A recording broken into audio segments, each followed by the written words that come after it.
সম্মানিত বিশ্ববাসী, আজকের শহীদের সকল পরিবারকে সাথে নিয়ে 10 খণ্ডে রচিত বাংলাদেশের জামাত ইসলামের সম্মানিত আমির, বিশ্ব ইসলামী আন্দোলনের অন্যতম নেতা, এই আন্দোলন সংগ্রামের অন্যতম নির্দেশক এবং পুরোধা আমাদের শ্রদ্ধেয় নেতা আমির জামাত, সকল রাজনৈতিক নেতৃবৃন্দ, সাংবাদিক নেতৃবৃন্দ, পেশাজীবী নেতৃবৃন্দ, সম্মানিত অতিথিবৃন্দ, শহীদের পিতা, শহীদের মা, শহীদের ভাই এবং বোনদেরকে সাথে নিয়ে আজকের আমাদের শহীদের 10 খণ্ডে রচিত সেই স্মারক এই কিছুক্ষণের মধ্যেই উন্মোচিত হলো।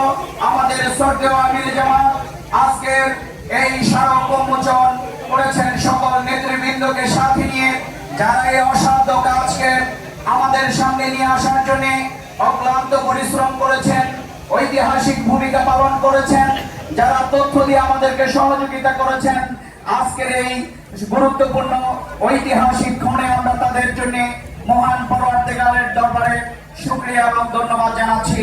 আজকের আমির জামাতের নির্দেশেই আমাদের মোড়ক উন্মোচনের এই অনুষ্ঠানের কার্যক্রম এখানেই আমরা সমাপ্ত ঘোষণা করছি।